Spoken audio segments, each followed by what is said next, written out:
La mission La Voix du Saint-Esprit présente une nouvelle génération, un message biblique qui sauve encore. Nous prêchons Christ crucifié, mort et ressuscité, par l'évangéliste Élie Patrice. Sacrifice éternel, tu l'as fait pour moi. T'as renié ta vie pour me racheter. Vous êtes fatigué de délivrances interminables. Vous voulez des vérités fortes de la parole de Dieu qui vont éclore et maximiser votre potentiel, vous aider à impacter votre génération, à réaliser vos rêves et à accomplir votre destinée. Voici des messages précieux qui changeront votre vie à jamais par l'évangéliste Élie Patrice du ministère d'Élie et de la mission La Voix du Saint-Esprit. Préparez-vous pour la transformation, préparez-vous pour une vie victorieuse. Gloire à Dieu. Alors aujourd'hui, nous allons voir donc le 7e écoulement du sang de Jésus-Christ. Le sang, son sang qui est sorti de son côté. Cet enseignement est particulièrement important parce que l'avantage de ce sang qui a coulé là touche à plusieurs domaines de la vie. Cela touche au foyer et au mariage, on le verra. Et si tu comprends bien cet enseignement qui va passer et que tu le mets en pratique, cela règle immédiatement le problème de difficultés conjugales. Le problème des foyers en difficulté. Où monsieur est parti, la femme est malheureuse avec les enfants. Où monsieur est là, mais il n'y a plus de communication. C'est une tension. Où la femme se sent malheureuse, misérable. Elle ne sait pas aimer. Ou même, les deux vivent ensemble. Mais la femme estime que ce qu'elle attend de son homme, ce n'est pas ce qu'il fait. Donc, cet enseignement-là règle cela. Cet écoulement du sang de Jésus-Christ a réglé cela.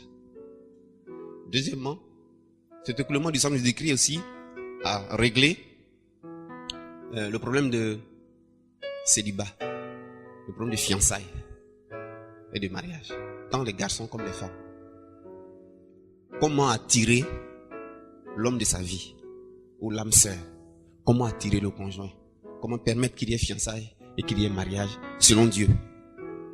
Cet écoulement du sang de Jésus-Christ également règle cela et a déjà réglé cela. C'est très important. Et donc ceux qui vont écouter cela, nos jeunes sœurs, nos jeunes frères qui aspirent à se fiancer, à se marier, Jésus a pensé à cela. C'est pour cela qu'il est venu, c'est pour cela qu'il a donné sa vie. Nous n'avons pas besoin d'aller faire des jeûnes draconniens ou de vous déchirer l'âme. Mais si vous allez faire des jeûnes, c'est pour aller dans la présence du Seigneur, pour mieux comprendre l'enseignement. Mais simplement quand vous allez comprendre, alors cet aspect de la vie-là va immédiatement se régulariser. Et puis cet enseignement également, cet écoulement du sang de Jésus-Christ, au niveau de son côté, a aussi réglé déjà et continue encore aujourd'hui de régler la question des maris de nuit et des femmes de nuit. Toutes celles qui ont le problème de maris de nuit et tous ceux qui ont le problème de femmes de nuit, partagez avec ces personnes-là cet enseignement. Nous sommes prêts à les recevoir ici en retraite, non pas pour crier sur les têtes, mais pour leur expliquer, pour que la chose se manifeste dans leur vie. Alléluia. Donc ça règle immédiatement, instantanément, la question liée au mariage spirituel et aux histoires de mari de nuit, femme de nuit. Que cela vienne des démons ou que cela vienne de la sorcellerie, cela règle. Je dis bien, quand vous avez compris cela, aucun mari de nuit ne peut te toucher, aucune femme de nuit ne peut te toucher. Et donc les domaines de ta vie, que ces esprits la rendaient difficiles et compliqués, automatiquement, n'est-ce pas, trouve, n'est-ce pas, la grâce de Dieu. Bien aimés frères et sœurs, et enfin, cet écoulement du sang de Jésus-Christ, ce 7e écoulement au niveau de son côté, mon Dieu, permet de connaître un foyer heureux, un foyer harmonieux, un couple béni, attendant que vous devenez un modèle, un exemple, parce que tout le monde vous demande vos secrets. Dites aux femmes, elles n'ont plus besoin d'aller chez les marabouts, elles n'ont pas besoin de Dikuya, parce que Jésus, en versant son sang au niveau de sa côte, alors a résolu la question. Comment faire en sorte que un homme soit attachant à sa femme et l'aime. Ce message, l'écoulement du sang de Jésus-Christ a réglé cette question. Et vous allez comprendre que si tu comprends cela en tant que femme et que tu marches comme ça, ton mari que tu n'arrives pas à reconnaître, ton mari qui peut-être que à cause de son éducation, à cause de sa vie, de son passé, ne comprend rien au romantisme ou est incapable de le faire, mais ton mari ne vivra que pour toi, ne respirera que pour toi. Et autour de toi, les gens vont penser que c'est Dipouya, mais ce n'est pas Dipouya, frère. Mais Jésus-Christ a résolu la question. C'est lui qui a créé la femme. Et il a dit le cœur de la femme va se porter vers son mari. Jésus l'a dit, c'est lui. Donc, il a résolu cette question. Vous comprenez cela? Et quand vous comprenez bien cet enseignement aussi, cet écoulement du sang de Jésus-Christ, alors vous allez vous rendre compte que cela a déjà aussi donc réglé comment faire d'un homme un bon mari en fait. Comment faire d'un homme un bon époux. Et puis nous les maris qui bien souvent se plaignent que leurs femmes ne sont pas soumises, cet enseignement-là.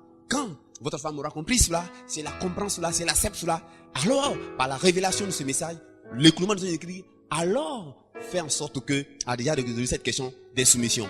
Et cela fait en sorte que la femme devient automatiquement soumise. Elle devient douce, elle devient soumise. Elle devient soumise. Elle devient tellement soumise que le mari même est étonné. Le mari même est étonné. Il est surpris. Et le foyer ne fait que bien se porter. Alléluia. Et enfin, cet écoulement du sang de Jésus-Christ, cela aussi a réglé définitivement et continue de régler le problème de stérilité. D'abord, stérilité organique, stérilité conjugale. Les femmes qui n'arrivent pas à enfanter, écoutez très bien ce soir. Les hommes qui n'arrivent pas à procréer, qui ne sont pas fertiles, écoutez très bien ce soir. Vous comprenez cela? Allez-y vers ces personnes-là et partagez avec ces personnes-là cet enseignement. Si elles ne comprennent pas, qu'elles viennent nous rencontrer simplement en retraite spirituelle de compréhension.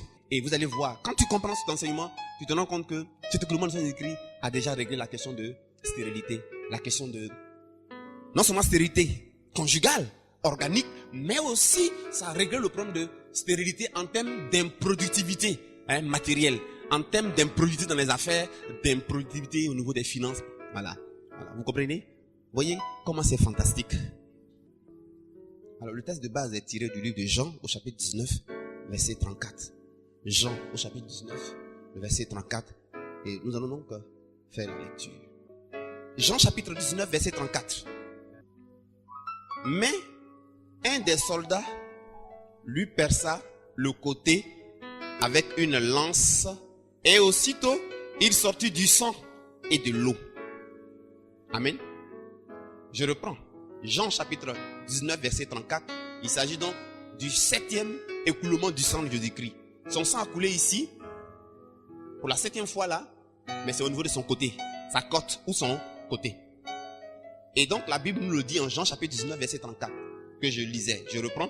Mais un des soldats lui perça le côté avec une lance. Et aussitôt il sortit du sang et de l'eau. Et aussitôt il sortit du sang et de l'eau. Alléluia. Et le Seigneur me dit, il y a encore un autre élément qui a réglé cet écoulement du sang. Donc 7e élément que ce sang de Jésus-Christ a réglé. En plus donc de ce qu'on a dit tout à l'heure. Et il y a aussi donc la question de la naissance spirituelle. Cet écoulement du sang de Jésus-Christ a réglé la question de la naissance spirituelle. C'est ce qui nous a permis donc de naître de nouveau. C'est la question de naissance, la question de naître. Alléluia. Donc vous voyez que à ce seul 7e écoulement, lui seul a 7 avantages. Amen. Si tu le comprends, tu vas te fiancer. Si tu le comprends, tu vas te marier. Si tu le comprends, ton foyer difficile va se stabiliser, se restaurer. Si tu le comprends, ton mari change. S'il comprend cela, si ta femme comprend cela, elle est transformée. Bien mes frères et sœurs, si tu le comprends, si tu es stérile, tu enfantes. Si tu comprends cela, tu te fiances et tu te maries. Ton fiancé, il arrive. Et alors, il te retrouve. Il y a comme un aimant spirituel qui se manifeste et il y a cette attraction. Oui, Dieu a raison quand il dit ce n'est pas par la force, ce n'est pas par la puissance, c'est par l'esprit de Dieu. Bien mes frères et sœurs, cet écoulement de sang là, du Christ, était porteur d'un message. Et brisait ainsi une malédiction qui avait eu lieu à cause du péché d'Adam et Ève. Il lui perça le côté. Et lorsque Jésus a eu son côté percé, il est sorti de l'eau et il est sorti du sang. Pourquoi le côté de Jésus qui a été percé? C'est pas au hasard, non? Il pouvait percer son genou. Il pouvait percer son œil. Mais pourquoi? Son côté. Bien aimé, il y a un mystère là. Le côté ou la côte, c'est la même chose. Le côté ou la côte renvoie à la même réalité. Lorsque nous prenons le livre de Genèse au chapitre 2, à partir du verset 18 jusqu'au verset 24. L'Éternel Dieu dit, il n'est pas bon que l'homme soit seul. Je lui ferai une aide semblable à lui. L'Éternel Dieu forma de la terre tous les animaux des champs et tous les oiseaux du ciel. Et il les fit venir vers l'homme pour voir comment il les appellerait. Et enfin, que tout être vivant porta le nom que lui donnerait l'homme. Et l'homme donna des noms à tout le bétail, aux oiseaux du ciel et à tous les animaux des champs. Mais pour l'homme, il ne trouva point d'aide semblable à lui. Alors, ce verset 21 nous intéresse. L'Éternel Dieu fit tomber un profond sommeil sur l'homme qui s'endormit. Il prit une de ses côtes. Il prit une de ses côtes et referma la chair à sa place. L'Éternel Dieu forma une femme de la côte qu'il avait prise de l'homme et il l'amena vers l'homme. Et l'homme dit, voici, cette fois-ci, celle qui est os de mes os et chair de ma chair. On l'appellera femme parce qu'elle a été prise de l'homme. Elle a été prise de la côte de l'homme. C'est pourquoi l'homme quittera son père et sa mère et s'attachera à sa femme et ils deviendront une seule chair. Alléluia. Ce verset nous montre très clairement comment est-ce que Dieu a créé, après avoir fait l'homme, a créé la femme. La femme est tirée de l'homme. Mais la femme est tirée de l'homme à quel côté? Ses pieds? Non, pas au niveau de ses pieds, au niveau de sa côte. Alléluia. Bien mes frères et sœurs, la côte parle ou symbolise l'attachement. La côte symbolise l'attachement, l'union conjugale, le mariage entre un homme et une femme. Alléluia. La femme, elle est aide de l'homme. Elle est prise de la côte de l'homme. La place de la femme se trouve à côté. C'est de là que vient le mot côte. La femme, sa place se trouve à côté de son mari. Et cette place de la femme qui est aide de son mari dans le cadre d'un mariage, dans le cadre d'une relation conjugale, cette place de cette femme-là se trouve à côté de son mari. Alléluia. À côté de son mari. Christ est le mari. Et l'église est l'épouse. Donc, la place de l'église, c'est où ça? C'est à côté de Christ. La place où l'église doit se trouver, c'est être à côté. C'est-à-dire près, à côté, donc, de Christ. La femme doit être, la femme qui est l'église. L'église, donc, sa place, c'est d'être se trouver dans quoi? Dans l'attachement à son mari.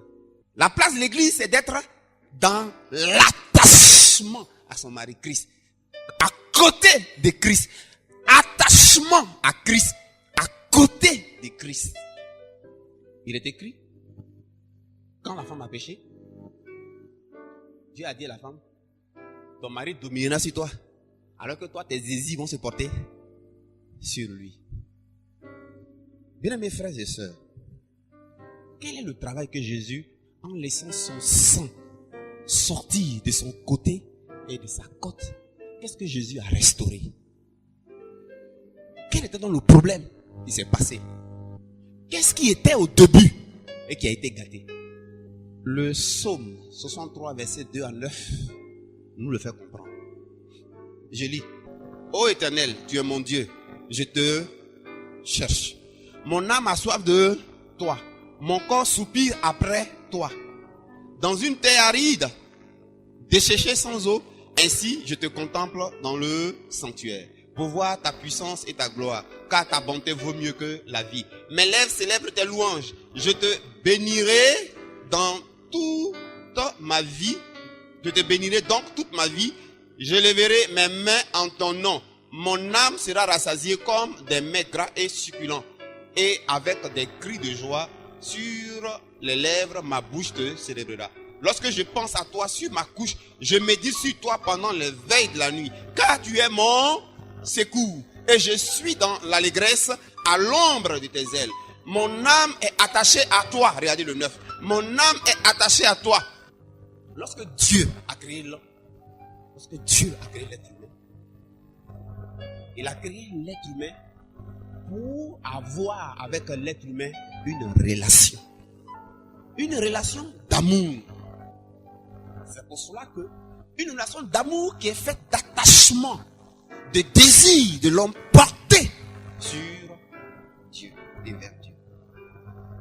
Donc Dieu crée l'homme pour avoir une relation d'amour, une relation conjugale, une relation d'amour qui est semblable, qui est pareille à celle qui se trouve entre un homme et une femme, un mariage.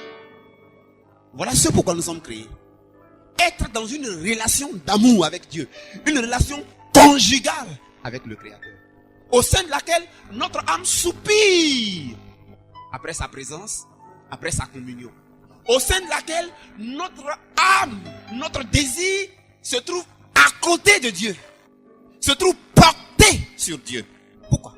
Parce que la relation conjugale que nous avons sur terre, entre nous et nos femmes, le mariage sur terre entre l'homme et la femme est à l'image du mariage qu'il y a entre Dieu, Jésus-Christ et l'Église.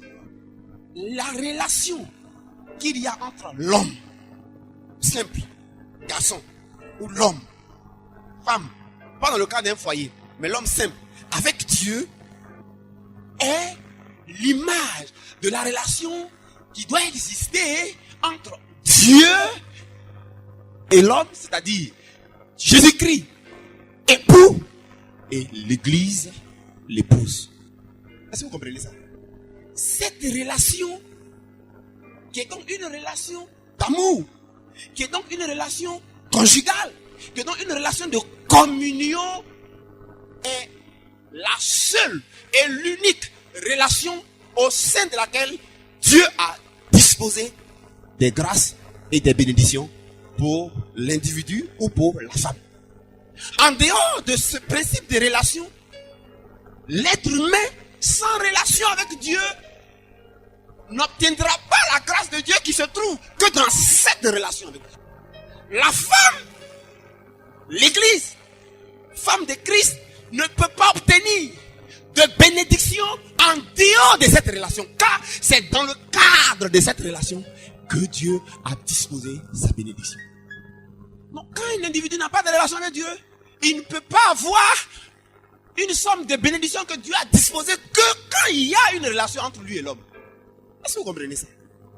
Ce qui fait que ça a des graves conséquences. Comme les mariages que nous vivons sur la terre sont à l'image de la relation qui doit exister entre Christ et l'Église, entre le mari, Dieu, et l'épouse, l'Église. Ce qui fait que nos mariages physiques charnels, si dans le mariage physique charnel, elle et son mari, le mariage est à l'image, c'est l'image, pas à l'image, mais c'est l'image du mariage, de la relation qui doit exister entre elle et Dieu. Et donc c'est à l'image du mariage entre Jésus-Christ et l'Église. Ce qui veut dire quoi? Si elle ne se comporte pas comme l'Église doit se comporter, comme la femme de Jésus doit se comporter envers Jésus, qu'est-ce qui va se passer? Son foyer physique là aura des problèmes. Elle aura des problèmes. Mais si elle se comporte comme la femme de Christ, l'Église, devra se comporter envers son mari, Jésus, même si dans le physique son mari la maltraitait, son mari vivait comme il faut quoi, la relation que ça entraîne quand l'Église, l'épouse de Christ, se comporte envers lui comme il faut, là, il y a une relation que ça entraîne. Il y a une puissance qui est dedans. Il y a une onction qui est dedans. Il y a un pouvoir qui est dedans. Il y a une activité qui est dedans. Cette activité-là, comme son mari charnel, il est l'image de Christ. Qu'est-ce qui va se passer? Comme sa relation est correcte avec Dieu, comme une épouse doit se comporter avec, l'Église doit se comporter avec son mari Christ, automatiquement, sans qu'elle ne se fatigue, sans qu'elle ne fasse pression sur son mari, automatiquement, la puissance, on a vu l'autre jour que la puissance de Dieu de conquête existe dans nos pieds, et c'est de façon naturelle. De cette même manière ici, il y a une puissance au niveau des côtes. Il y a un pouvoir de niveau des côtes là. C'est le pouvoir là. Tout à l'heure on va le détailler. Ça va faire en sorte que quoi? Ça fait que elle là, automatiquement, Christ qui est l'image, son mari qui est l'image de Christ là. Christ, avec qui elle aura cette correcte relation, va donc, sa puissance va réagir. Christ va répondre à sa femme. Quand la femme l'épouse, l'église réagit avec Christ comme il faut, à une relation comme il faut, l'époux répond toujours. Le mari répond toujours. Donc Christ va répondre en tant que le mari. Et quand il va répondre, son symbole qui est son mari physique, cela va agir en lui. Et il va répondre. Et quand il va répondre, il va changer. Et quand il va répondre, alors, il va se comporter envers elle comme Christ se comporte avec elle. Et regardez ce que la tsunamite qui est ici, l'épouse, l'image de l'église est en train de dire. Je cherche mon bien-aimé. Je le désire. Je le cherche. Et ce passage qui dit, mon âme soupire. Mon âme soupire après toi, oh Dieu, comme une biche soupire auprès d'un courant d'eau. Mon âme a soif de toi. Je te cherche. Je te recherche. Je te désire. Elle dit, je cherche mon bien-aimé. Parmi les jeunes, je le reconnais. À sa taille, je le reconnais. Il est spécial. Mon bien-aimé, elle dit, je demande aux jeunes de la ville, n'avez-vous pas vu mon bien-aimé? Et quand elle a trouvé, elle dit, je l'ai trouvé. Je ne le laisserai plus. Dieu dit, le désir de la femme, en tant qu'homme sur terre, devant ta relation avec Dieu, le désir de la femme en tant que l'église, l'épouse, envers son mari, Christ, doit être quoi? Son désir doit rechercher Dieu. Son désir doit être porté sur Dieu. Sa pensée, ses sentiments, c'est-à-dire quoi? La femme doit aspirer à cette relation avec le Seigneur. Chaque jour, exactement comme sur terre, vous les femmes, votre désir, c'est que votre mari, s'il a voyagé, il vous appelle. Tu es où? Mais tu devais m'appeler. Mais tu rentres à quelle heure? Mais tu sors, tu peux sortir à moi? Chérie, aujourd'hui, je vais pas durer, je vais juste Yahoo. On va l'ensemble. Le désir de la femme, c'est être avec son mari. Et auprès de son mari. C'est son bonheur. Donc quand Jésus voit pas que dans la journée, comme chez les Juifs, du dimanche au samedi, quand Jésus qui est notre mari ne voit pas que tu le désires, c'est-à-dire si tu fais pas à lui comme sur la terre tu fais à ton mari. Allô? Yao? Tu es où? Si tu dans la journée, tu dis pas, je dis allô? Jésus, tu es où? Allô? Jésus, tu me manques. Allô? Jésus, je te cherche. Allô? Jésus, je veux voir ton visage. Par amour, parce que tu l'aimes. Tu vas avoir des problèmes sur terre. Et c'est normal. Jésus ne répondra pas. Et il ne viendra pas à toi. Je ne sais pas si vous me comprenez. Mais écoutez-moi très bien. On est en train de montrer le secret pour avoir un foyer heureux. Le secret pour avoir un foyer heureux. Quand Dieu a créé l'homme, il l'a intégré dans une relation. Dites à tous ceux qui n'ont pas de relation avec Dieu là, ils n'arriveront à rien de bon. Dites-leur. Ce n'est pas retraite qui est leur solution. Ce n'est pas lien à briser qui est leur solution. Ce n'est pas fondement à renverser qui est leur solution. Ce n'est pas offrande de percer qui est leur solution. C'est de revenir à la relation. Parce qu'aux yeux de Dieu, Dieu les voit comme sa femme. Dieu les voit comme sa femme. Dieu les voit comme au sein d'une relation. Dieu nous a créés pour être en relation avec lui. Pour être en communion avec lui. Mais quand il nous a créés, il a déposé une puissance qui va l'amener à agir pour que dans le foyer on soit heureux.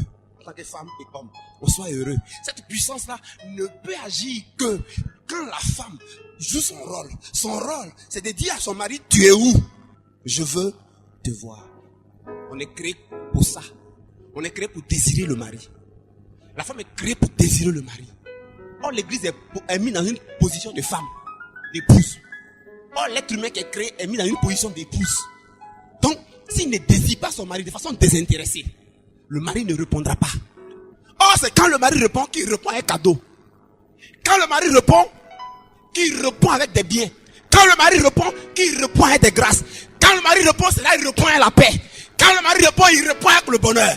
Quand le mari répond, il répond avec l'élévation. Quand le mari répond, il répond avec la promotion. Quand un mari répond à sa fiancée, quand il arrive, il vient jamais les mains vides. Il vient avec que de fleurs.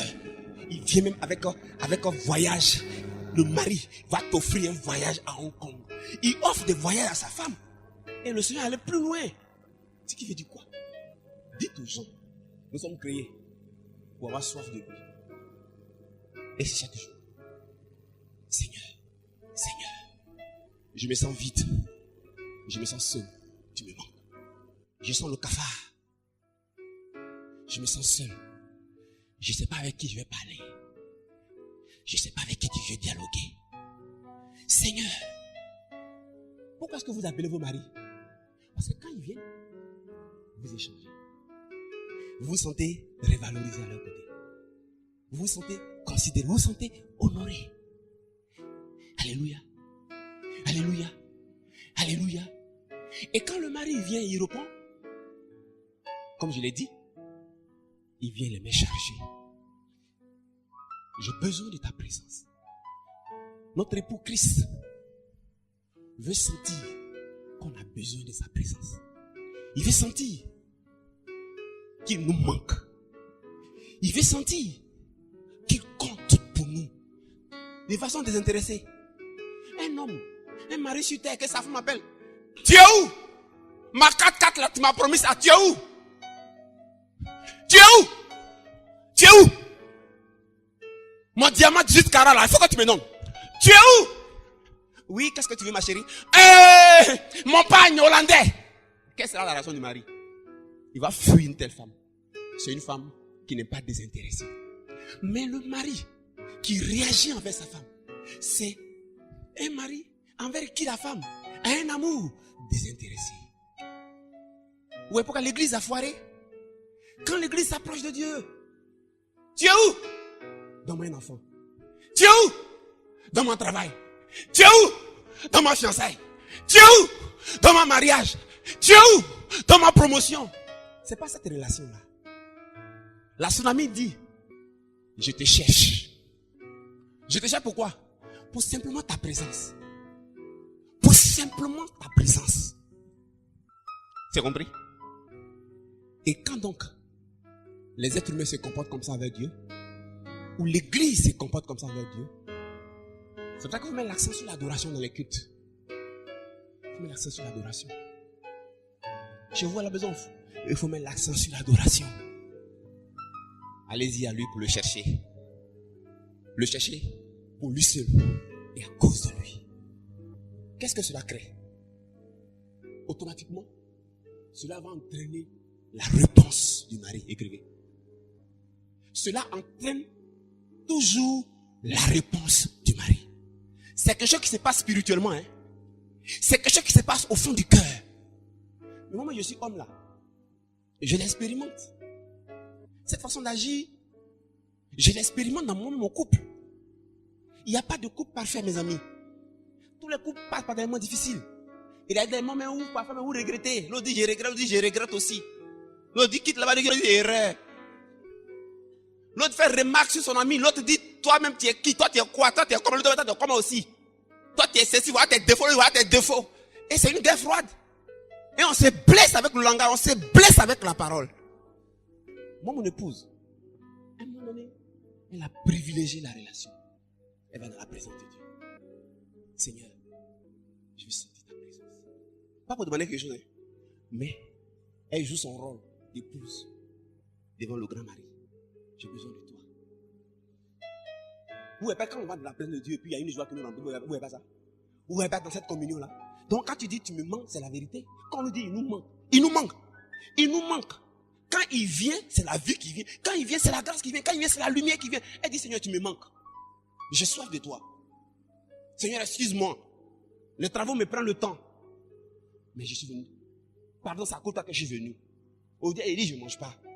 Puis elle met des cassettes d'adoration. Elle met même pied. Et puis elle dit c'est vrai. Et puis elle dit c'est vrai. Elle dit c'est vrai. C'est toi qui es mon désir. C'est toi qui de façon sincère, de façon véritable. C'est-à-dire que c'est qu'elle doit faire à moi. C'est pas à moi faire, c'est lui. Et quand elle a commencé à faire ça, un coup j'attends dans la maison. En train de crier, en train de pleurer. Ma fille dit maman pleure, maman pleure. Alors voit. Je dis calmez-vous. C'était déjà arrivé une fois au Congo. Moi je n'ai pas connu Jésus, mais deuxième, elle a vu 2 fois. Elle a déjà vu le Seigneur une fois au Congo. Deuxième fois c'était le jour. Voilà le Seigneur qui rentre dans la salle. Jésus descend. Vous savez ce que le Seigneur dit? Parce que quand elle a commencé à l'appeler, le désirer, l'aspirer de façon sincère, naturelle, pas parce qu'elle cherche quelque chose, mais elle a joué le rôle qui est le rôle d'une femme envers Christ. Quand une femme, c'est l'homme et femme, hein. Mais vous savez ce que le Seigneur fait? Elle dit, elle a appelé quand elle appelait là. Et puis, il ne répond pas. Elle dit, bon d'accord. Moi, je suis venu ici pour te chercher. J'ai besoin de juste dormir à tes côtés. Elle dit, elle veut dormir dans ses bras. Vraiment quoi, tu vois? Vraiment le love quoi. Le romantisme avec son Dieu. Et puis tu me réponds pas. Bon, elle dit, à un moment donné, elle dit, bon d'accord, je vais me lever. Et puis je vais aller au salon pour voir un peu les enfants. Wouhou, si elle savait. Pendant qu'elle a fait comme ça, elle s'est soulevée un peu du lunette là. Elle entend une voix derrière elle. Tu vas où? Tu m'as appelé, j'arrive et puis tu t'en vas. Elle est tombée en même temps. Comme Esaïe a vu le Seigneur, il dit, malheur à moi, j'ai vu. Ça arrivait à ma femme. Je suis venu. Tu vas où? Je suis venu, demande-moi. Et puis il lui dit, c'est pourquoi tu m'as appelé là. Je suis venu là, dis-moi ça. Ma femme ne peut plus parler. Ma femme est tombée. Elle s'est relevée net, elle est allée dans la douche. Elle a fermé la porte. Elle est en train de fuir le Seigneur maintenant. Il est venu trouver une puissance, elle est fracas. Elle dit, elle rentre dans la douche, elle a dit, voilà le Seigneur qui rentre dans la WC là. Voilà Seigneur, voilà Jésus, voilà ma femme. Ils sont en train d'échanger. Ma femme sort, elle m'appelle. Viens. Laissez tranquille, viens lui parler, viens lui parler. Je suis là de la chaîne, il y a quoi? Tu l'as appelé, il est là, causé. Est-ce que moi, il est lui parler? Maintenant, il va sortir, donc je l'ai rattrapé. Mais il était là, hein.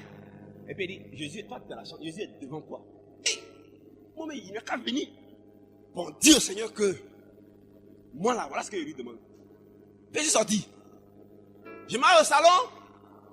Ils ont causé quand ils ont échangé, quand... Vous savez ce que le Seigneur dit à ma femme? Que moi, je suis le grand Dieu de l'univers. Et dis à l'église et dis aux chrétiens, ils ne savent pas m'appeler. Qu'on ne m'appelle pas comme ça. Que quand ils vont dans la prière, ils rentrent dans la prière. Dieu d'Élie, Dieu de Jacob, tu es bon, tu es merveilleux, tu es magnifique. Que ton nom soit béni, que ton nom soit glorifié, que ton nom soit exalté. Au nom de Christ, amen. Seigneur, vraiment, ma facture n'est pas payée. Il faut que tu touches le cœur en cas de payer ma facture. Et puis il dit à ma femme, il dit, c'est pas comme ça. Que même, il dit, quand vous allez dire quoi, c'est pas parce qu'il veut pas, il dit, même si vous faites comme ça, c'est-à-dire que vous allez en direct là, je vous exauce. Mais il y a mieux que je vous réserve là. Si vous suivez le protocole, c'est-à-dire la voie de la relation et de la communion. Et puis il lui a donné un exemple, il dit, regardez au village, comment les féticheurs font. Les combien. Et puis un coup maintenant, ça un coup, les démons maintenant se déplacent de son trône. Diabolique et ténébreux. Et puis il descend maintenant, c'est pas ça. Et puis les femmes comme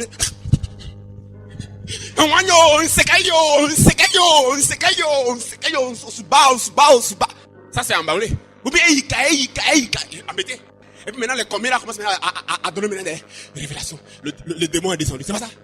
Il a donné l'exemple. Il dit c'est pour ça que le temple est divisé en 3. Parvis, lieu saint, lieu très saint. Et puis il a dit, toi, tu sais m'appeler. Tu sais m'appeler.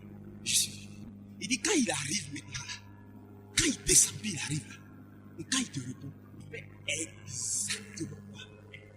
Sa présence maintenant conduit alors la femme. Elle est complète. Elle est remplie de la gloire de Dieu. Remplie de la présence de Dieu. Cet individu-là commence à être rempli de l'amour de Dieu, de la puissance de Dieu. Vous comprenez? Et automatiquement, on est rassuré. Quand il vient, la présence du mari est une présence rassurante. C'est pour ça que les femmes veulent voir les maris. Regardez les femmes qui sont seules. Les jeunes filles qui sont seules, qui ont l'âge dépassé, ou là, qui ne sont pas mariées, ou les femmes qui étaient mariées, qui sont divorcées. Demandez-leur. Quelle solitude elles ressentent. Oh, la présence du mari est une présence qui rassure. C'est dans cette communion-là que être rassuré là s'accomplit. Tu comprends? C'est dans cette communion-là qu'avoir le bonheur, la joie, l'extase là s'accomplit. Et nulle part ailleurs. Et quand le mari arrive, c'est dans cette communion-là que alors Christ se manifeste par tous les cadeaux imaginables et inimaginables. Infiniment au-delà de ce que tu espérais, de ce que tu ne pensais même pas avoir. Regardez le mari.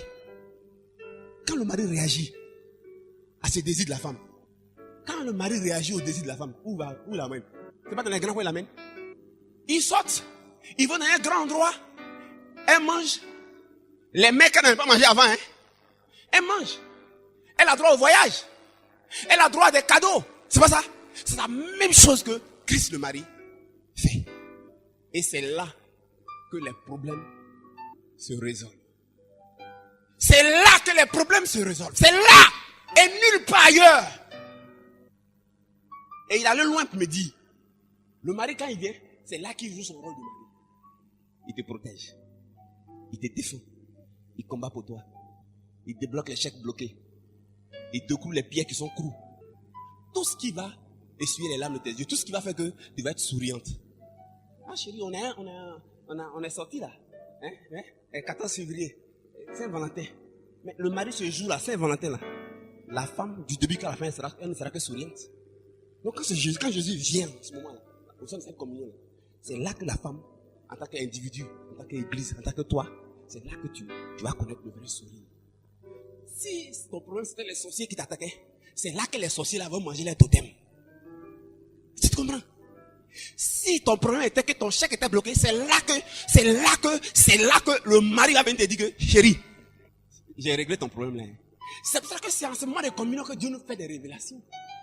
C'est là qu'il te parle. C'est-à-dire quand Jésus te parle dans ce moment de révélation, c'est comme ton mari qui te dit, j'ai donné un coup de fil, hein, c'est fini, c'est réglé. Ta petite soeur là, demain elle peut aller commencer le stage. Chérie, t'as réglé ça. Tu es un ange. Le chéri a réglé le problème de la petite soeur de sa femme. Et c'est là, ce qui est extraordinaire qu'il m'a dit.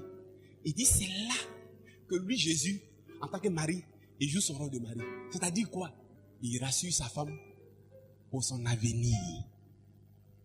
C'est là qu'il prend l'initiative des projets qui vont aboutir pour que sa femme ne manque de rien. Parce que Jésus, en tant qu'époux, il est le berger. L'Éternel, Jésus, notre mari, est notre berger. Nous ne manquerons de rien. C'est là qu'il te dit, ma chérie, j'ai un projet pour toi. Jérémie, chapitre 29, verset 11 à 12. Dieu, je sais quel projet que j'ai pour vous, mon peuple. Projet de paix et non de malheur, afin de vous donner un avenir et de l'espérance. Il dit c'est là. Alors quand le Jésus vient maintenant et qu'il répond là, quand il vient, c'est là que maintenant, frère, il bâtit tes projets maintenant. Il peut te dire, fais EVA. Chérie, fais EVA, dedans je te bénis. Tu vois non? Il peut te donner, c'est là maintenant qu'il te donne des directives. Mais en fait, il dit ces directives-là, c'est ce qui veut dire, Dieu a un plan pour toi, ou Dieu a un plan pour chacun là. Le plan de Dieu pour chacun ne se réalise qu'au sein de la communion. Les directives à suivre pour que le plan que le mari Jésus-Christ, dont il est l'initiateur, il est l'initiateur. Parce que c'est Dieu, c'est le mari qui initie le plan. À la maison, le mari fait quoi? Le mari décide. Le mari, son rôle c'est de diriger et la femme organise. C'est pourquoi la femme, elle est aide. Mais elle reçoit du mari le chemin où marcher. Elle reçoit du mari l'entreprise à faire. Elle reçoit du mari l'investissement. Et puis, elle est surveille, elle organise l'investissement. Je ne sais pas si vous comprenez. En dehors de la relation avec Christ, il ne peut pas avoir de projets qui vont aboutir. Parce qu'il ne sera pas l'initiateur. Oh, c'est le mari qui initie. Mon frère, dans votre foyer, projet vous parlez ensemble, non? Mais l'idée vient d'abord. Qui finance? C'est vous, l'homme. Donc, le fait que c'est l'homme qui finance, dans la relation là, le projet qui va aboutir là, c'est un projet qui devra d'abord être inspiré par le mari Christ. Tu peux dire amen. Mais attends, une femme qui ne va pas à son mari pour écouter et recevoir, comment ça va quelle route marcher? Tu es dans les ténèbres. Tu es dans l'obscurité, tu es dans le noir. C'est compris? Et c'est ça que Satan a vu. Et c'est ça qu'il a gâté. C'est ça que Jésus est venu réparer par son sang qui est versé. Quand Dieu a créé l'homme, il l'a mis dans cette relation. La relation qu'allait connaître, la vie qu'allait connaître Adam et Ève, allait dépendre de leur relation avec Dieu. La place de la femme, c'est à côté de son mari. C'est de la communion avec son mari. C'est dans l'intimité avec son mari. Ève fait quoi? Et Adam et Ève, leur mariage était l'image du mariage entre Christ et l'église. Regardez Ève. Ève était où? Elle doit être à côté de son mari. Elle est à côté des fruits défendus. Ève, tu cherches quoi là-bas? Ta place est à côté d'Adam. Ève a quitté Adam. Elle est partie hors d'Adam. Elle est partie à côté où il y a Satan. C'est ce que l'église fait. L'église quitte à côté du mari Christ L'église quitte à côté de désirer Christ, à côté d'avoir soif de Christ, à côté de l'intimité avec Christ, et va où? Dans ses propres désirs, dans ses propres besoins, dans ses propres aspirations. Et quand tu vas comme ça, et quand tu te comportes comme ça, ce que tu vas trouver, tu trouveras l'échec. Ce que tu vas trouver, tu trouveras la mort. Ce que tu vas trouver, tu trouveras l'errance. Ce que tu vas trouver, tu trouveras l'insuccès. Ce que tu vas trouver, tu trouveras la solitude. Tu vas rencontrer le divorce. C'est pour ça que beaucoup de couples ont des difficultés. Tu trouveras Satan. Et tu seras chassé. Est-ce que vous comprenez ce soir? Vous qui écoutez ce CD, est-ce que vous entendez ce soir? Il y a que si Ève était à côté d'Adam, elle réalisait son rôle de l'épouse qui doit être à côté de son mari. Elle a obtenu protection et sécurité. Je suis sûr que si Satan vient là, c'est Ève qui allait parler. Si quelqu'un vient là maintenant, puis fait parler de sa femme, même il y a longtemps le frère est levé. Ou bien, il y a longtemps la fait téléphone. Allô, BAE. Mais il y a longtemps le gars a choisi d'amener un fusil. Mais Ève est où? Elle n'est pas à côté de son mari. Elle était loin. Et ce qui est arrivé à Ève, c'est ce qui arrivera à quiconque n'est pas à côté de Jésus-Christ. À quiconque en tant que femme, à quiconque en tant qu'homme n'est pas à côté de Jésus-Christ. Il ne s'agit pas d'aller à l'église, mes amis. C'est de la religiosité. On n'est pas créé pour la religion. On est créé pour une relation d'amour. Un foyer, une histoire d'amour. Pourquoi les foyers ont un problème? Parce qu'à un moment donné, vous allez vous voir, vous allez voir que l'homme, à un moment donné, a failli d'être à côté de sa femme Jésus. Vous allez voir que la femme, à un moment donné, a failli d'être à côté de son mari Jésus-Christ. Et que c'est autre chose qui ont pris la place. Et autre chose est venue. Elles sont allées à côté d'autres choses. Si vous voulez être honnête, vous allez me dire amen ce soir. Pour régler, c'est de retourner à côté du mari, comme je l'ai dit au début. Et quand vous partez à côté de Christ le mari, Christ va venir. Il va répondre à votre amour désintéressé. Et alors il aura la correction dans son image qui est le mari. J'ai donné l'exemple de mon couple. Je vis une histoire d'amour. Et aujourd'hui, je dis Seigneur, je veux beaucoup d'argent. Ma femme n'a qu'à le connaître, m'en entendre. Donc Jésus est venu. Adam savait ça, comme je le disais. Donc qu'est-ce qu'il va faire? Il va agir sur la relation. En éloignant Adam et Ève d'à côté du mari Jésus-Christ. Vous avez vu la conséquence? Jésus vient pour ramener ce plan-là. Pour ramener sa femme à côté de lui. Dis à ton voisin, ton mari c'est Jésus-Christ. Il t'attend à côté de lui. Dis-lui ça. Dis-lui, il t'attend à côté de lui. Il t'attend à côté de lui. Dis-lui, quand tu te réveilles matin, dis-lui, tu es où? Tu me manques. Je vais te voir. Mon âme soupire auprès de toi comme une biche soupire auprès d'un courant d'eau. Donc, c'est cela qui règle la question des foyers en difficulté ou des foyers où il n'y a pas de bonheur ou des foyers où il n'y a pas de joie. Jésus a réglé ça. Le sang a coulé de son côté. L'attachement est désormais possible. Une puissance d'attachement réside maintenant dans la relation. Une puissance de réconciliation. Une puissance de communion. Une puissance d'amour. Une puissance de planification. Une puissance d'assurer. Une puissance de rassurer. Un pouvoir de réaliser le plan de ta vie se trouve là, dans la côte. Mais pourquoi ça se manifeste? C'est dans la relation là. Amen. C'est aussi le secret pour qu'il y ait fiançailles et pour qu'il y ait mariage. Car, selon Genèse chapitre 2 verset 18, Dieu dit il n'est pas bon que l'homme soit seul. Il n'est pas bon. Donc il a créé quoi?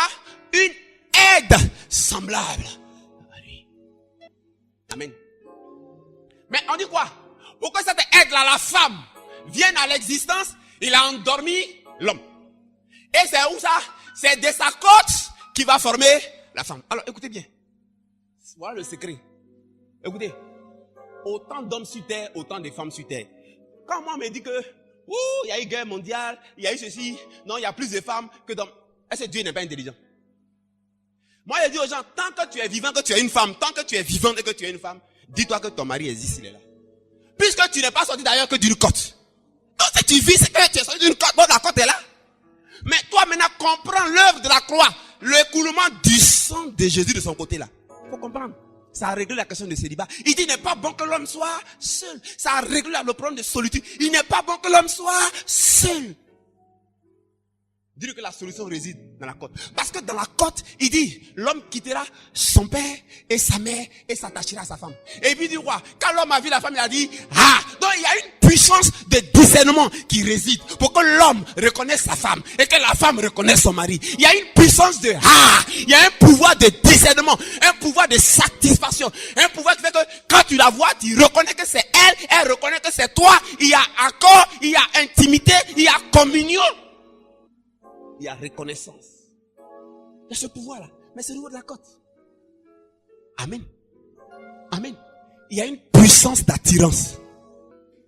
Et comment ça fonctionne? On a dit, c'est lorsque ton désir se porte vers Dieu, qui est le premier mari, que Dieu répond.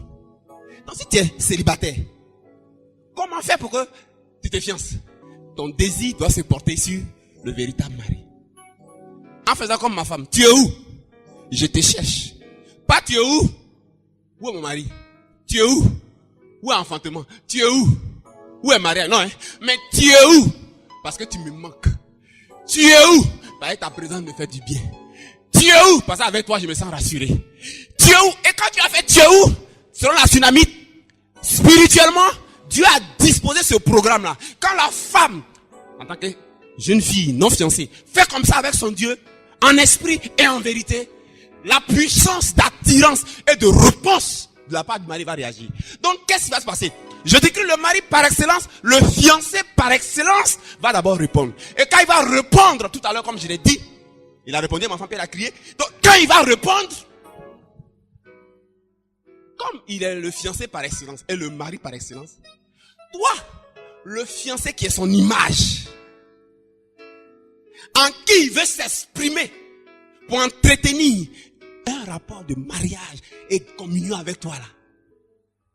La réponse de Jésus à ton tu es où là va se manifester en celui dont il est l'image. Vous comprenez? Où qu'il se trouve, il quittera son père, il quittera sa mère, il quittera ce qui tenait sur lui. Vous comprenez? Et il va venir jusqu'à toi, à ta rencontre. Tu viendras à sa rencontre. Vous allez vous découvrir. Et par la puissance du vous allez vous fiancer. Il n'y aura pas de fiançailles selon Dieu. Il n'y aura pas de fiançailles selon Dieu qui conduit au mariage béni.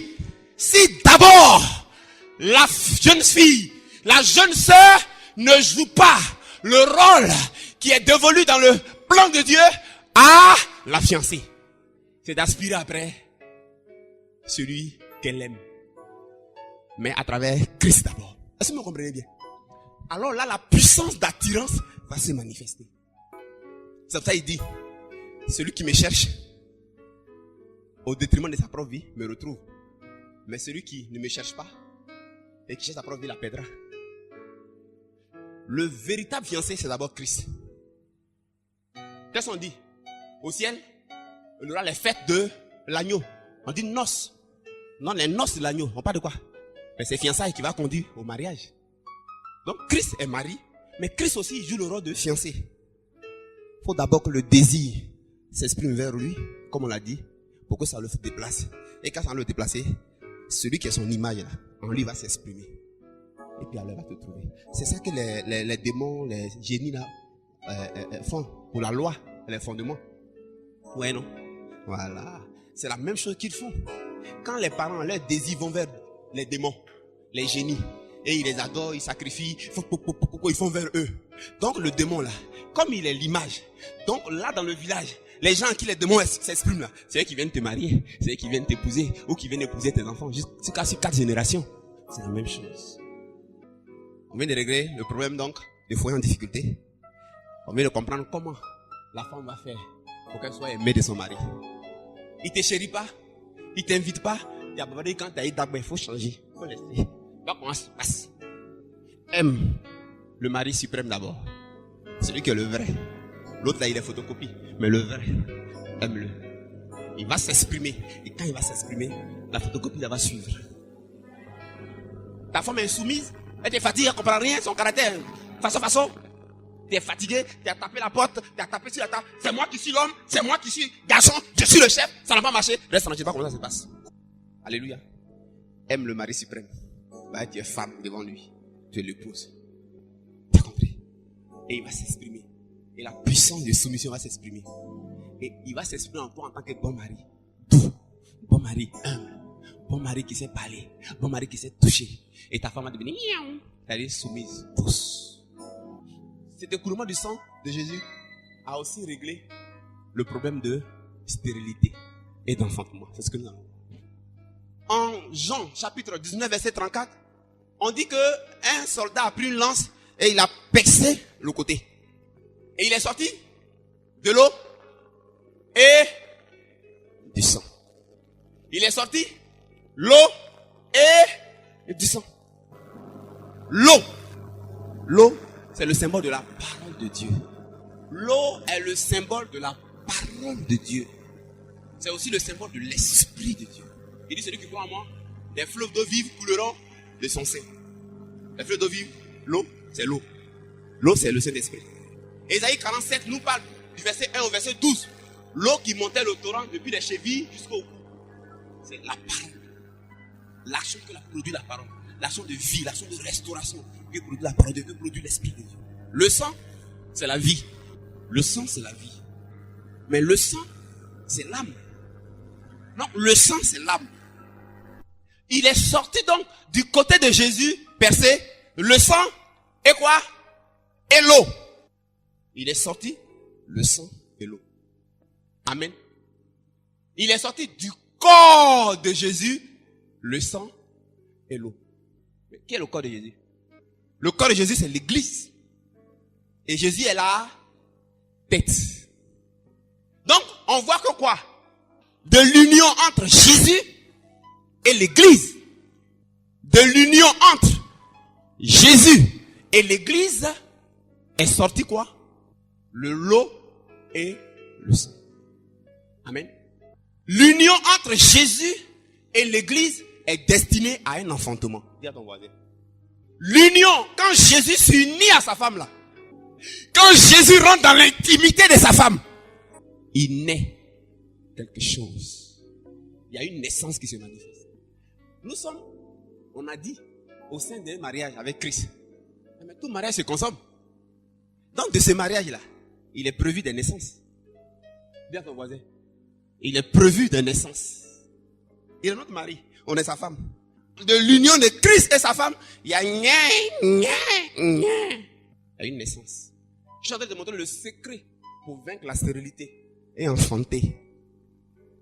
Mais l'enfantement qui vient de l'union de Christ avec sa femme là, c'est pas un enfantement, c'est pas une union charnelle. C'est une union spirituelle. C'est une union qui met en mouvement la sémence spirituelle déposée dans des ovules, dans des entrailles aussi spirituelles. Les entrailles de la femme de Jésus là, où la sémence de Jésus se dépose là, et puis ça met au monde des enfants spirituels. Vous savez ce que c'est? C'est ton âme, c'est ton cœur. L'âme, c'est-à-dire le sang. C'est pour ça que le sang est sorti. Le sang qui est sorti là, c'est l'âme. L'âme c'est le sang c'est l'âme, c'est la vie. Maintenant c'est dans l'âme là. C'est dans l'âme là que la sémence de la parole de Dieu. La parole de Dieu, la parole de Dieu a pour signification sperma. Or sperma rappelle sperme. Sperma, parole. Parole de Dieu veut dire sperma. Non, la parole de Dieu est sperma. La parole de Dieu est une sémence. La parabole du semeur. Un semeur est sorti pour s'aimer. Il a sémé la sémence. Et on lui demande qu'est-ce que ça veut dire le semeur. Il dit, la parabole du semeur, c'est la parole qui est sémée.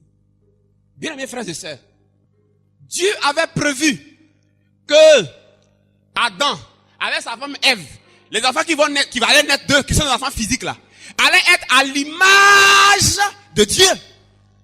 Ils allaient exprimer le caractère de Dieu, les tendances de Dieu, la personnalité de Dieu, le cœur de Dieu, les sentiments de Dieu, la mentalité de Dieu. Encore le même Satan, il est venu gâter. Satan avait accordé Ève en n'écoutant pas la parole de Dieu, qui est une sémence, mais en écoutant la parole de Satan, qui est aussi une sémence sperma.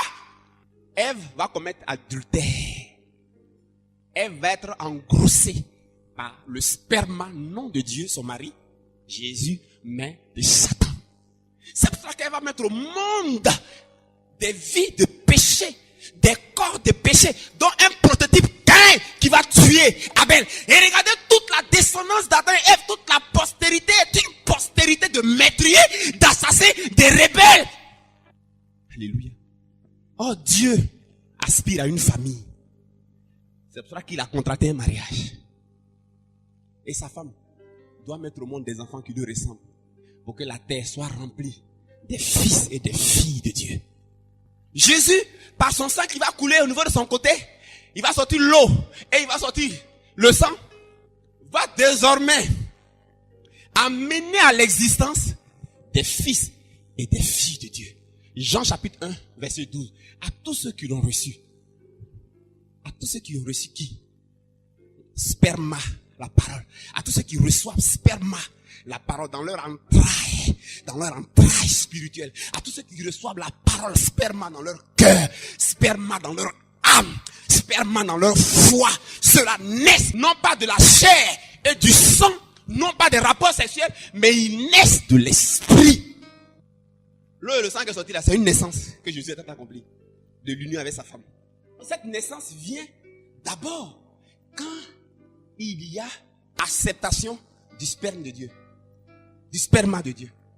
Quand il y a acceptation, quand il y a assimilation, quand il y a adhérence, quand les entrailles d'un individu, c'est-à-dire ton cœur, quand ton cœur accepte la parole de Dieu, quand ton cœur vit sur la base de la parole de Dieu, quand ton cœur croit à la parole de Dieu, quand ton cœur saisit la parole de Dieu, quand ton cœur fonctionne à la parole de Dieu, cette parole-là, c'est une sémence, et ce sperma-là féconde ton âme, féconde ton cœur, renouvelle ton intelligence, transforme ton caractère, te régénère, et fait que tu deviens une nouvelle créature. Tu nais de nouveau. Ce qui veut dire quoi? Si tu es imperméable à la parole de Dieu, si la parole de Dieu glisse sur toi comme l'eau, si ton âme n'accepte pas la parole de Dieu, si tu n'as pas foi dans la parole de Dieu, si la parole de Dieu n'a pas mouvement dans ton cœur, si la parole de Dieu ne s'éclate pas en toi, si tu es insensible à la parole de Dieu, tu n'enfanteras pas. Donc autant tu n'enfanteras pas spirituellement, tu ne peux pas enfanter physiquement. C'est pareil. Un individu que la parole de Dieu touche et que la parole de Dieu transforme, automatiquement, physiquement aussi, sa sérénité disparaît dans ses affaires et sa sérénité de son organique, vrai, ça disparaît. Lesquels sont nés, non de la volonté, de la chair et du sang, mais de Dieu. Il y a une naissance, il y a une puissance de naissance. Et cette puissance de naissance réside dans quoi? Dans l'union entre la parole de Dieu et le cœur de l'homme. La parole de Dieu et l'âme de l'homme. Quand tu acceptes à la parole de Dieu de se unir à toi, de devenir un avec toi, toute stérilité disparaît. Toute stérilité disparaît. Stérilité dans les affaires, stérilité organique. Jésus a dit quoi? En Jean chapitre 15. Car sans moi, vous ne pouvez rien faire. Il dit, celui qui demeure en moi, en qui ma parole demeure, porte des fruits. C'est ce que j'ai en train de dire, donc je n'ai pas inventé.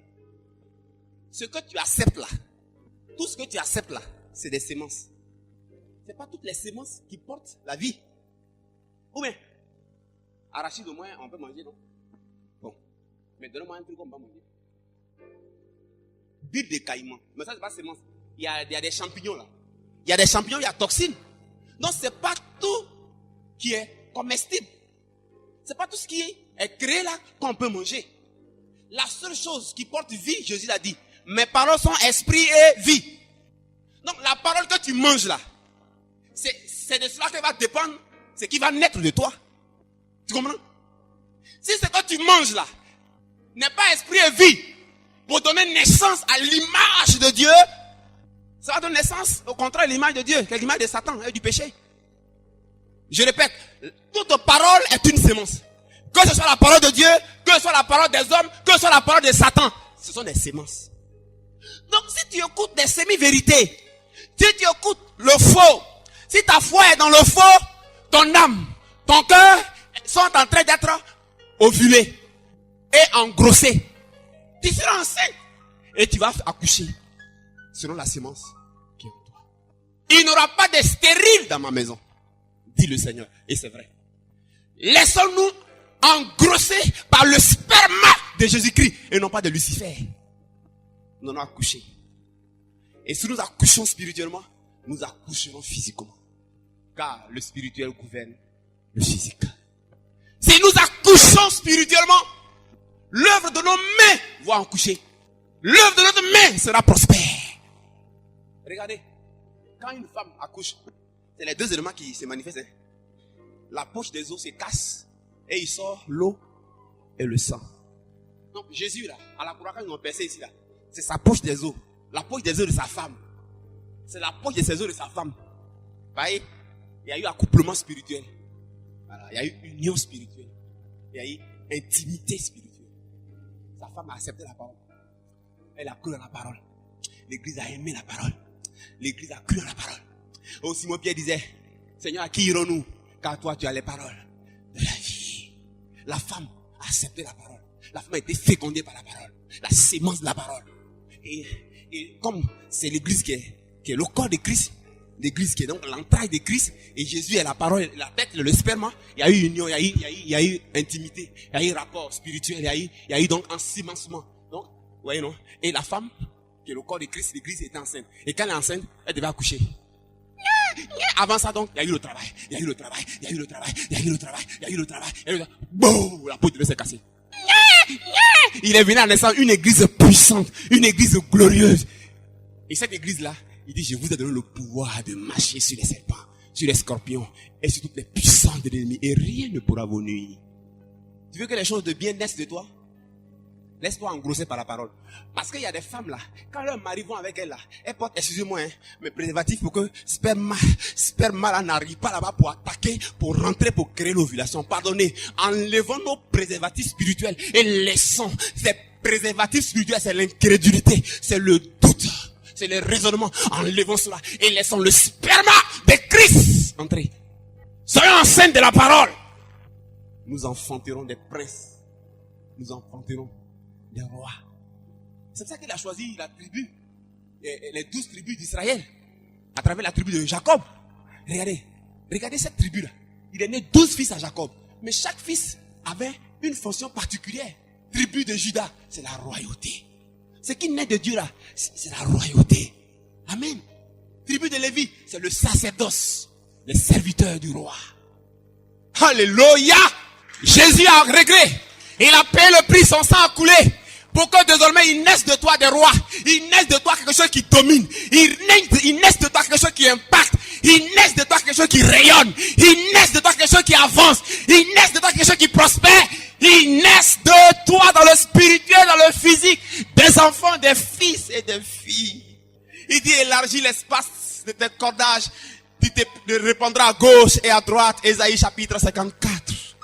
Il n'y aura pas de stérile dans ma maison, frère. Ça commence par quoi? Chéri Jésus, tu es où? Et c'est quand il y a ce romantisme entre un mari et sa femme, ça se termine par quoi? Par rapport sexuel. Saint-Valentin, ça va se terminer par rapport sexuel forcé. Ça commence par romantisme. Tu es où, Jacques? Tu es où, Pierre? Pour là, c'est péché, hein? C'est tu es où des péchés? Et on va engrosser des péchés. Mais nous, tu es où, Jésus? Tu es où, chérie? Tu es où? Et dans le tu es où? Il vient, et quand il vient, il nous donne le bébé. Et on prend le bébé. Et il naît. Est-ce que vous comprenez cette image que j'emploie? Je termine le dernier point. Ce sang qui a coulé de son côté. Bien, mes frères et sœurs, on a dit que Le mot côté montrait simplement la relation que Dieu a voulu qu'il y ait entre lui et l'homme. Donc entre l'église et Dieu. Une relation d'amour. Ok? C'est donc un mariage. C'est un mariage qui a eu lieu. De la manière que quand Adam était dans le sommeil, c'est là que Dieu a enlevé, l'a formé. Voilà. Alors maintenant, je vais vous poser une question. Ça n'a pas dit que moment le garde là a percé le côté de Jésus? Est-ce que c'est quand Jésus était vivant ou quand il était mort, quand ils ont percé son côté? C'est quand il était mort. Le gardien est venu. Et il a cassé les pieds du premier. Il a arrivé Jésus-Christ. Au lieu de casser, il n'a pas cassé. Parce que la prophétie dit aucun de ses os n'allait être brisé. Vous savez pourquoi? Les os, c'est les squelettes du corps. C'est la charpente.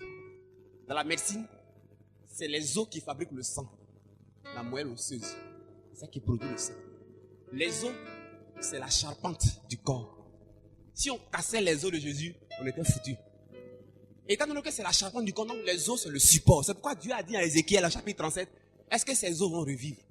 Bien, mes frères et sœurs, on peut attaquer un individu, mais on n'attaquera jamais le support de sa vie. Ce sont les os. Ce sont les os. On n'a pas cassé les os de Jésus-Christ. Et nous sommes son corps.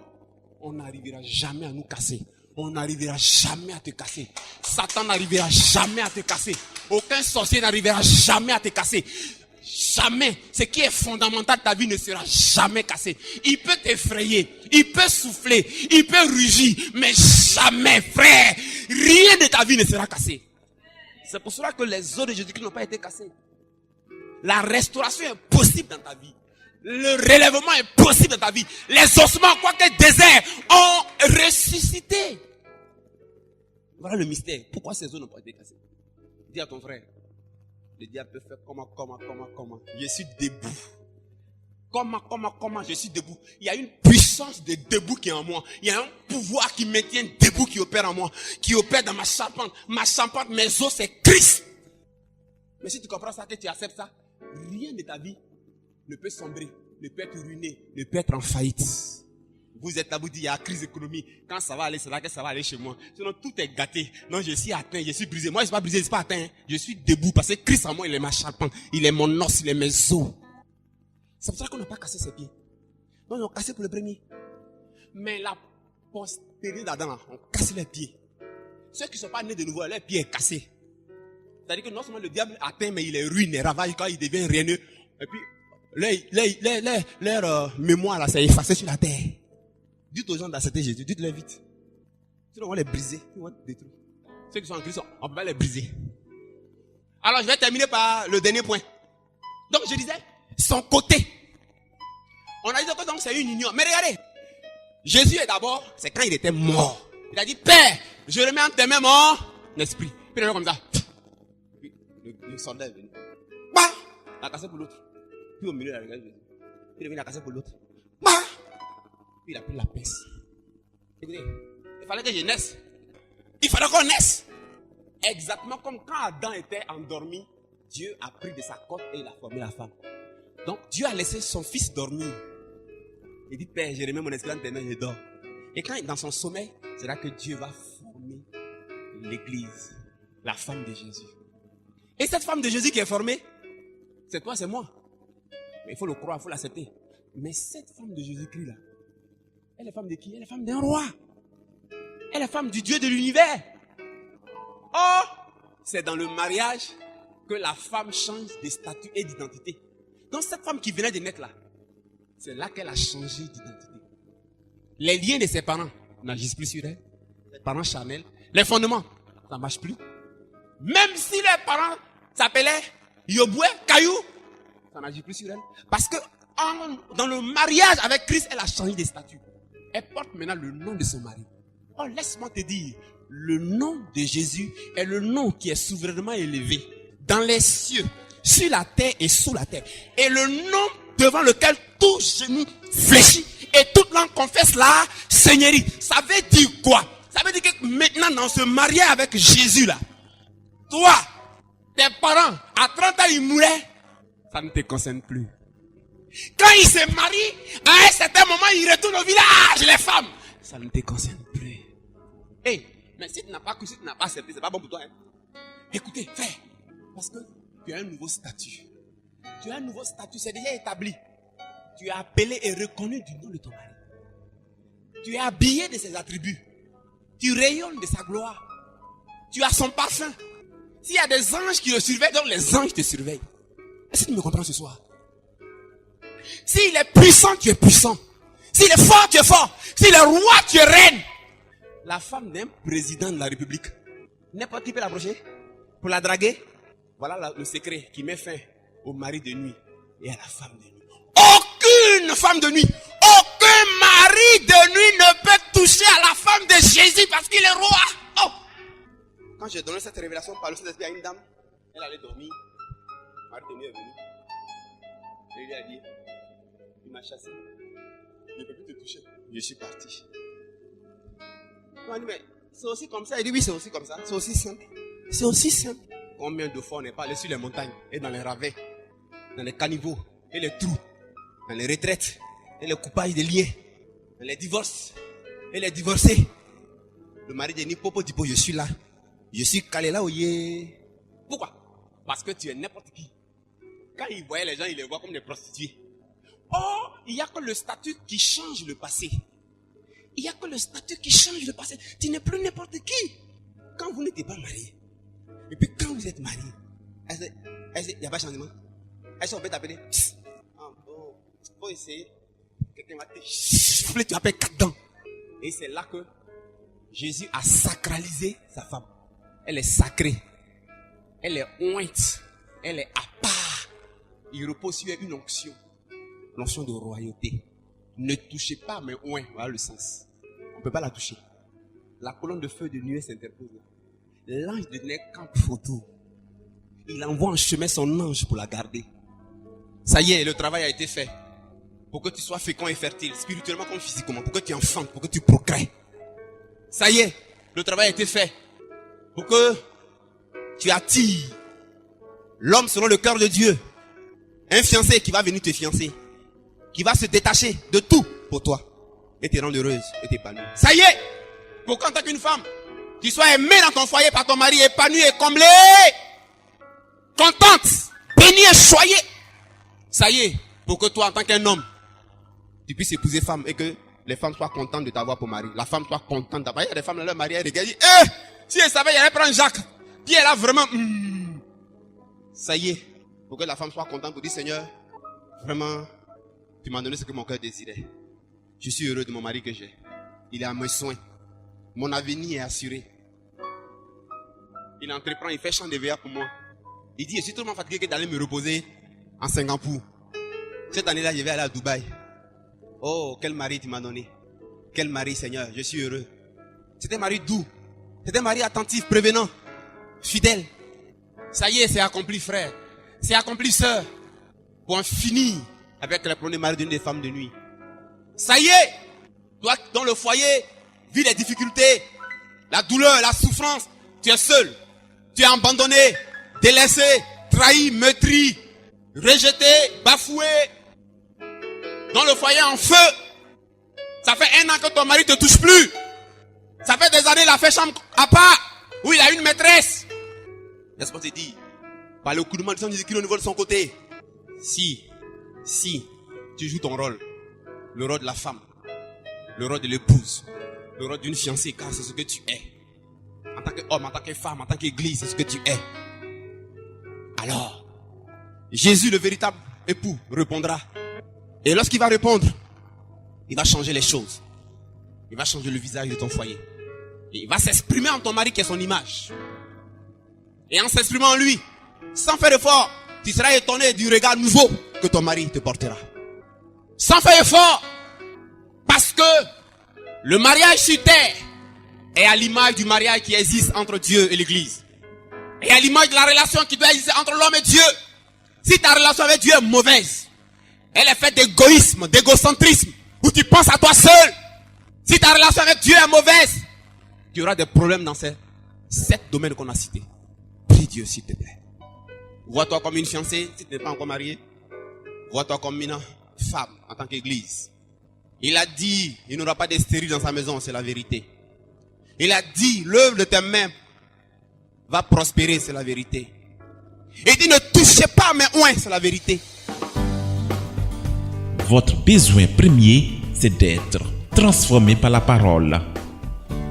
Vous avez besoin de savoir la vérité au sujet de ce que Jésus a déjà fait pour vous à la croix. Et lorsque vous la savez, demeurez dans la vérité comprise malgré les signes contraires. Restez toujours dans cette vérité, continuez toujours de demeurer dans vos bénéfices du sacrifice de Jésus-Christ jusqu'à devenir un avec la vérité comprise. Parlez, pensez et priez désormais sur cette base. Vivez avec, affrontez tout avec, alors toute la création se mettra à travailler pour vous. Le bonheur et la grâce vous accompagneront alors tous les jours de votre vie. Spécial témoignage des gens ayant été impactés. Alors que je recherchais la délivrance ça et là, sans gain de cause, sans résultat satisfaisant, j'ai reçu un jour le CD audio du message du sacrifice de Jésus-Christ tel que révélé par le Seigneur à son serviteur l'évangéliste Élie Patrice. Rentré chez moi, je me suis mise à écouter le CD et le contenu du message. Je vous assure qu'à un moment donné, j'ai ressenti que quelque chose sortait du milieu de ma tête. Puis, des choses bougeaient dans mon ventre. J'ai eu envie d'aller aux toilettes. Il est sorti de moi des choses indescriptibles. C'est ainsi que j'ai été libérée depuis ce jour et les symptômes que je ressentais dans ma tête et dans mon ventre ont complètement disparu. Je ressentais lorsque j'écoutais le CD la puissance et la présence de Dieu partout. En plus de ma délivrance, j'ai aussi compris mon identité en Christ. Et depuis ce jour, les choses ne sont plus pareilles du tout. Je suis devenue plus efficace, prospère et conquérante. Que Dieu soit béni pour son grand amour et qu'il bénisse son oint, l'évangéliste Élie Patrice. L'évangéliste Élie Patrice a reçu la révélation de faire comprendre les vérités du sacrifice de Jésus-Christ et ses bénéfices. Lorsqu'il ouvre la Bible, nous comprenons notre identité en Christ, ses multiples implications, le vrai sens de la grâce de Dieu et cela change beaucoup de choses dans notre vie. Depuis que j'ai compris ce que Jésus avait déjà fait pour moi par sa mort à la croix et à travers surtout sa résurrection, mon sommeil n'est plus troublé. Je dors bien, je ne suis plus inquiet pour l'avenir, ma vie est assurée. Je me suis mis à grossir. Ça vous fera rire, mais c'est au fait la paix que Christ produit en moi. Je suis vraiment en paix. Tout va bien chez moi, tout a repris, ma vie aussi a repris. Je rends grâce à Dieu pour avoir donné à l'église, l'évangéliste Élie Patrice. À l'écouter, votre vie n'est plus la même. C'est un rendez-vous assuré pour la transformation et le miracle. Que Dieu vous bénisse. Notre vie n'est plus la même. Nous sommes introduits dans la vie supérieure du miracle de Dieu. Nous devenons un succès. Nous ne pouvons échapper alors à l'œuvre de la grâce, car la satisfaction et le repos deviennent alors une réalité pour nous. C'est sûr, attendez-vous à cela. Jésus-Christ vous visitera. Votre degré de connaissance de la vérité déterminera votre degré de liberté et de réussite dans la vie. Votre situation dépend de l'enseignement que vous recevrez et qui moule votre mentalité. C'est l'ignorance qui prolonge les souffrances. Vous avez besoin de comprendre l'opération de la grâce de Dieu. Pour y arriver, le couple Élie Patrice met à votre disposition un ensemble de livres, de CD audio et vidéo du message du sacrifice de Jésus-Christ et les bénéfices qui permettront à Jésus-Christ de se révéler à vous. Si vous avez des questions spirituelles, des besoins de prière ou même si vous avez besoin de conseils spirituels, n'hésitez pas à nous contacter dès aujourd'hui à l'adresse suivante: l'évangéliste Élie Patrice, plus 225 le 22 42 31 36 ou le 57 34 64 25. Contactez-nous à l'adresse suivante: eliepatrice596@yahoo.fr. Nos conseillers sont là pour vous aider. N'oubliez pas, nous sommes là pour vous. Que Dieu vous bénisse. Désormais, vous pouvez suivre l'homme de Dieu sur YouTube, Tango et Viber, plus 225 57 34 64 25, ou entrer en contact avec lui sur Skype à l'adresse suivante: Patrice Elie. Que Dieu vous bénisse.